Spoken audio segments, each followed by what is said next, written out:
Hey everyone and welcome to Mitralogy. हम अपने life में चाहे प्रोफेशनल हो या पर्सनल हो एकदम इफेक्टिव रहना चाहते हैं, नहीं? Super productive, super charge, super successful.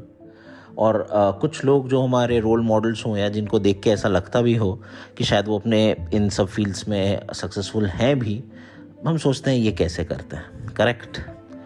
अब कुछ बेसिक इंग्रेडिएंट्स तो हर एक सक्सेसफुल पीपल के लाइफ में कॉमन ही होता है, और इस पे एक बहुत अच्छी किताब भी है, the 7 habits of highly effective people by Stephen R Covey.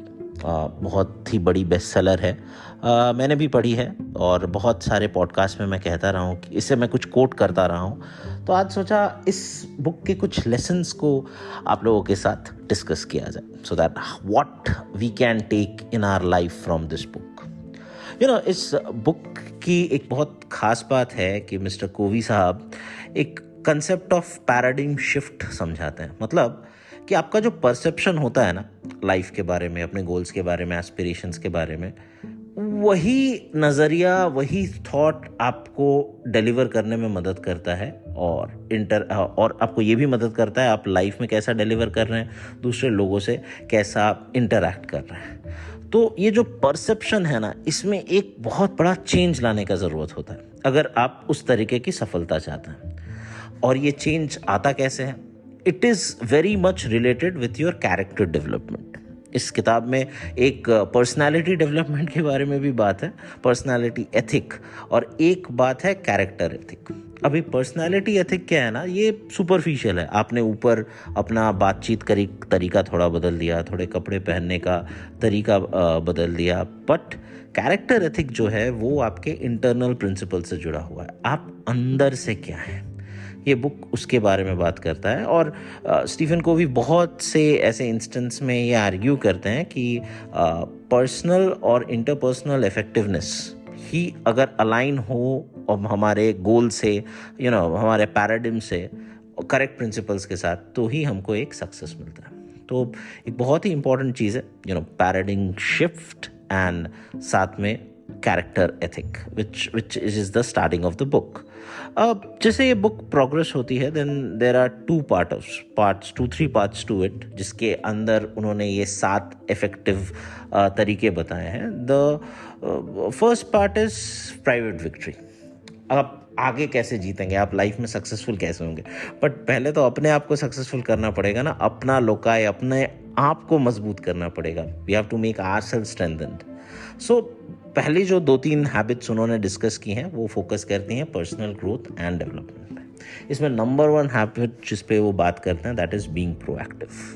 And I think it's a very good point, because अगर आप प्रोएक्टिव नहीं हैं, अगर आप कोई चीज़ फोर्स ही नहीं कर पा रहे हैं, उसके बारे में प्रिपेयर नहीं कर पा रहे हैं, ठीक है, और इंस्टेड ऑफ रिस्पॉन्ड रिएक्टिव होने की वजह से पहले ही किसी चीज़ को प्रेडिक्ट करके या फिर अज्यूम करके उसके बारे में प्रिपेयर कर रहे हैं जिससे वो सिचुएशन, वो डिलीवरेबल आपके कंट्रोल में हो, तो तभी आप प्रोएक्टिव हैं and then you are 1 step ahead of other people.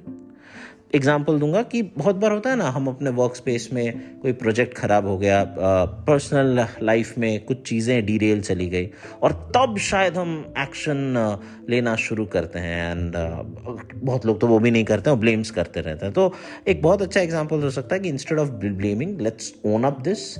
And उससे भी अच्छा हो सकता है if proactively we think that this can go wrong and these are the situation this can go wrong and we prepare ourselves for that. Murphy's law का मेरा एक episode है, उसमें भी मैंने ये प्रोएक्टिवनेस की बात की थी। These two gel very well. Second is begin with the end in mind. This is habit 2 he talks about. That आप कहाँ पहुँचना चाहते हैं, कहाँ कोई भी काम जो आप कर रहे हैं उसका एंड रिजल्ट क्या है, आपका अपना वैल्यूज, गोल्स, क्या करना है, क्या पहुंचना है। अगर एक प्रमोशन चाहिए तो किस लिए चाहिए, वो गोल आपका क्लियर होना चाहिए। ज़्यादा पैसे के लिए चाहिए, सेल्फ सेटिस्फैक्शन के लिए चाहिए, ऑफिस में नाम होगा उसके लिए चाहिए। एक आपके पास एक अपना पर्सनल मिशन स्टेटमेंट होना चाहिए जो डिफाइन करे जो भी आप अचीव करना चाहते हैं. And I always say success is never relative, it's completely individualistic. तो आप अपना गोल, अपना पाथ खुद डिसाइड कीजिए और उसके अंत तक देखिए, क्योंकि अगर आप अंत तक देख पाएंगे, सोच पाएंगे, आपके एफर्ट्स भी उसी तरीके से होंगे. वर्क प्लेस में इसको क्या कर सकते हैं, जब भी हम एक काम शुरू करते हैं, एक नया प्रोजेक्ट लेते हैं, एक नया ब्रांड कैंपेन लेते हैं, मार्केटिंग कैंपेनिंग लेते हैं, we should start visualizing where I want to finish it off और which level I should take it up. So उसके हिसाब से ना चीज़ें भी क्लियर होंगी, ऑब्जेक्टिव्स भी क्लियर होंगी, and we will able to plan and execute the path. Third habit is put first thing first. मतलब जो ज़रूरी है वो तो सबसे ज़्यादा ज़रूरी है. Now we have to completely make an analysis. We have to use our judgment that what is our priority. Time भी लिमिटेड है, रिसोर्सेज भी लिमिटेड है. सो किस पे ज़्यादा रिसोर्स एलोकेशन, टाइम एलोकेशन हो ऐसी एक्टिविटीज़ पे जो अलाइन हो हमारे वैल्यूज़ एंड गोल से. हम अगर जो जहाँ पहुँचना चाहते हैं उस पर हम इफेक्ट करें. मतलब फॉर एग्जांपल अगर आपका एक गोल है कि अगर लाइफ में, जैसे मैं मानता हूँ ये मेरे लिए कि मुझे फिट रहना है, मतलब एक होता है ना बेसिक फिटनेस, जितना हो सके फैट कम रहे बॉडी में. सक्सेस ज़्यादा नहीं है बट फिर भी जितना हो सके कम रहे. मतलब बॉडी एक स्ट्रक्चर में रहनी चाहिए, फंक्शनल फिटनेस होनी चाहिए. तो जब ये चीज़ मेरे लिए एक प्रायोरिटी है ना, तो मैं उसके हिसाब से सही खाऊंगा, सही एक्सरसाइज करूंगा. Same on the work.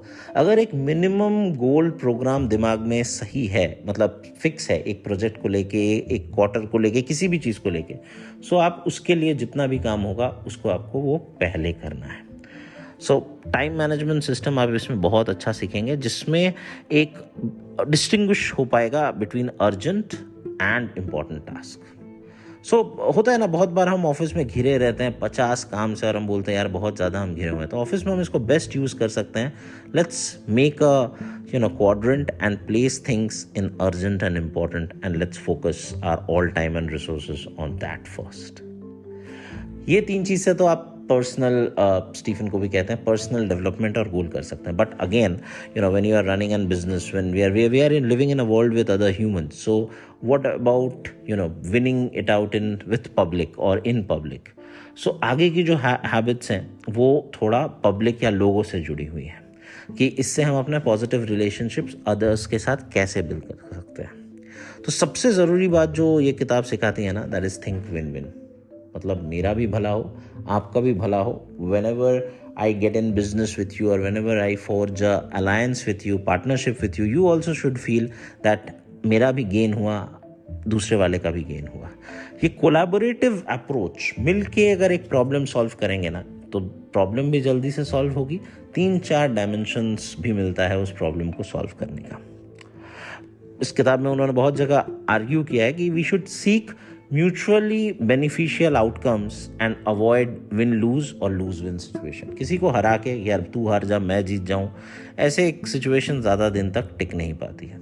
तो इसका बेस्ट एग्जांपल हो सकता है ऑफिस में सैलरी हाइक के दौरान कभी भी ऐसा एक नेगोशिएशन ना, जिसमें दोनों पार्टीज फील करे कि yes we are getting something good, हमारी मांगें पूरी हो रही हैं. We are not the one who is just giving, we are also at the receiving end. Next is seek first to understand then to be understood. इसको एक simple भाषा में बोलें अगर, तो to be an effective human being I would say it's very important to listen more rather than speaking. First listen, let's observe, and then we can speak. इसको इस किताब में empathetic listening के हिसाब से भी explain किया गया है. दैट कोई भी चीज़ अगर समझना हो और अपना पर्सपेक्टिव देना हो, उससे पहले ज़रूरी है उस सिचुएशन को समझना, दूसरे की बात को समझना, उसका पॉइंट ऑफ व्यू एक बार एनालिसिस करके देखना, एंड तब अपनी बात रखना. इससे आप बेटर कम्युनिकेट भी कर पाएंगे और हो सकता है आपकी बात सुनी भी जाए. जब भी एक झगड़ा या फिर ये हो जाता है ऑफिस में एक प्रोजेक्ट को लेके, दूसरे का पूरा बात सुन लीजिए कि वो क्यों ये प्रोजेक्ट को इस तरीके से पुश कर रहा है, वो क्यों ये पॉइंट्स रखना चाहता है.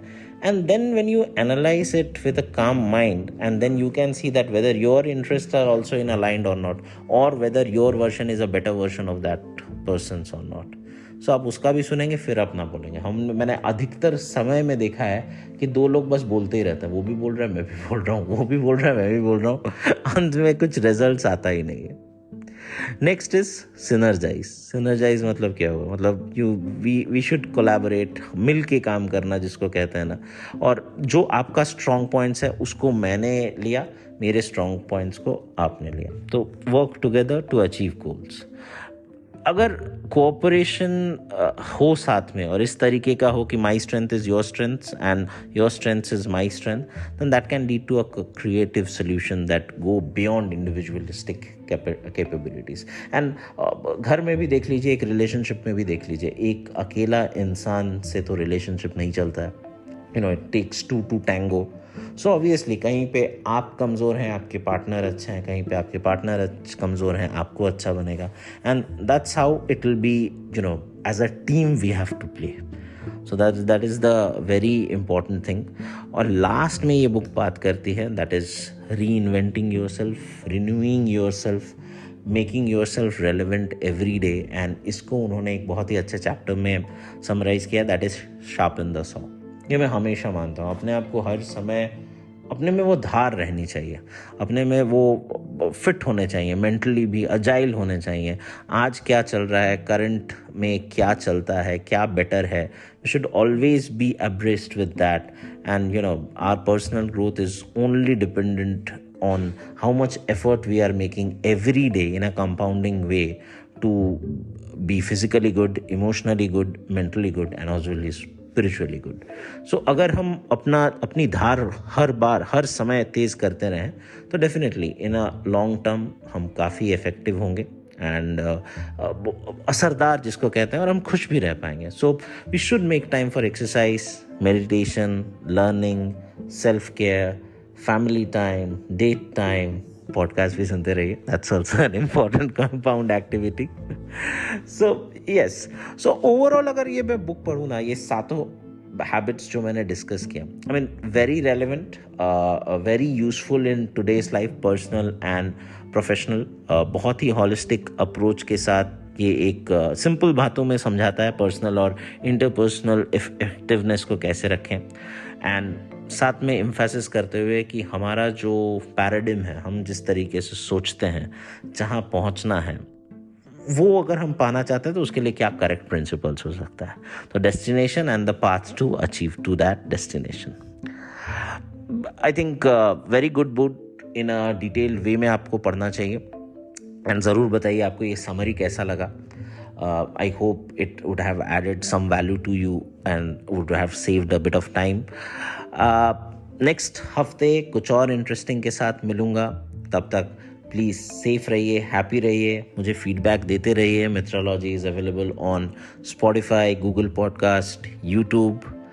जल्दी मिलते हैं कुछ नए इंटरेस्टिंग एपिसोड के साथ। Till then, this is Aniket Mitra signing of.